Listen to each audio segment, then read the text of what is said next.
Good evening, I'm Jeff Kimball. And I'm Rachel McCaskill. You are watching the NUTV News Show. In this week's news, NUTV is giving away free tickets to an advanced screening of Columbia Pictures' The Tourist. Johnny Depp stars as an American tourist in Europe whose flirtations with a stranger, played by Angelina Jolie, leads to a web of intrigue, romance, and danger. Here's an exclusive clip.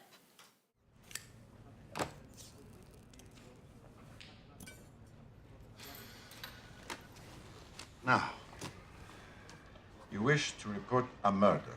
No. Some people tried to kill me. I was told you were reporting a murder. Attempted murder. That's not so serious. No, not when you downgraded from murder. When you upgraded from room service, it's quite serious. To find out how to get these tickets, stay tuned at the end of the program for more details. Northeastern proposes to restructure its schedule, which will create 226 new sections to be offered. Because of the university's limited classroom space and increasing enrollment, the registrar and provost offices plan to reorganize our current schedule. Instead of possibly having classes in the evening or on Saturdays, the most practical proposal is to eliminate activities period from the schedule. This will allow for more flexible class times and more choices for students when selecting class sequences. It will also increase classroom availability, giving professors a chance to request rooms that best suit their courses. To learn more about the proposition, visit the SGA website. Are you curious about where your student activity fee goes? Northeastern's SGA website won't give you many answers. The SGA website has not posted a summary of its student activity fee allocation since September 26th. The website has been updated to reflect new campus events, but updates on how students' money is spent has not been consistent. Student Body President Ryan Fox says that students are encouraged to request public documents from the SGA. According to the SGA, their website will be moving to a new server to combat technical problems. You may be shocked to hear how much money your school president makes. According to a Boston Globe report, President Joseph Aoun's salary for 2009 topped $900,000. This makes Aoun the third highest paid college president among private Massachusetts institutions. Boston University and MIT are the only private schools in Massachusetts that pay their presidents higher salaries. Aoun's salary has increased more than $300,000 since he took the job in 2006.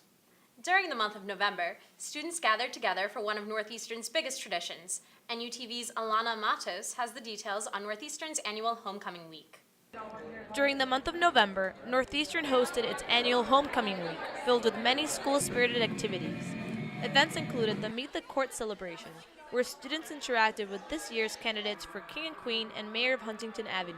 I think our Husky pride is what would make us the best candidates in our involvement with residential life and campus life all over Northeastern. I love being a Husky. Not only am I, as I said, in a fraternity, on club tennis, I'm also a tour guide. I represent the Northeastern community in the spirit manner.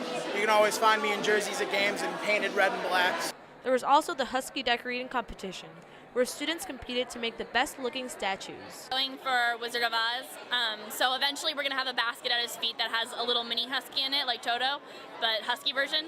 We decided that we're going to go for a civil engineering approach, so as you can see, our Husky looks like concrete, basically. Another event was the Northeastern Talent Show, which was a night filled with music, dance, and even comedy.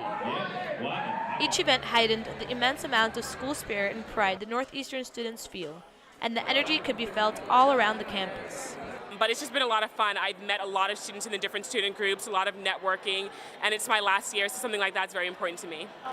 The week ended with the homecoming basketball game, where the winners for this year's Spirit competition and King and Queen were announced. This year's winners are Matt Desolate for Mayor of Huntington Avenue, and Jordan Clark and Meg Donahue for King and Queen. I think Northeastern wins no matter what because we have a lot of really good people running, a lot of fun people. For NUTV, I'm Alana Matos. The first 20 people who can tell us the name of who won Mayor of Huntington Avenue will get a free movie ticket to The Tourist. Email us the answer at nutv@neu.edu. The advanced screening will be at AMC Theaters in Boston Common on December 8th at 7 p.m. Holiday travelers have already experienced the new airport security measures with the enhanced pat-downs and body scanners implemented by the Transportation Security Administration. And that brings us to our question of the week. Do students agree with the TSA's new security measures or feel that they've gone too far? I think it's a good idea because you don't know who is a terrorist. You do not know who is just a regular human being who isn't here to harm anybody. I don't think it's invasive, and we're citizens, yeah, but there are American terrorists as well that try to harm their own public. So it makes sense to me. As long as it's not too invasive, I have no problem with the pat-down. Like, it's happened to me. Like, my bags have been searched. Like, I had to do the full body scanner thing. It doesn't really bother me as long as it's not overly, like, offensive. If you're gonna stop a terrorist at the airport and like that's the point, then you've kind of already failed with like, you know, you should have had the police force like stop him by that point. There's really no reason to have that much excessive security at the airport. And that's all we have for you tonight, Northeastern. Tune in next week for another edition of the NUTV News Show. Good night.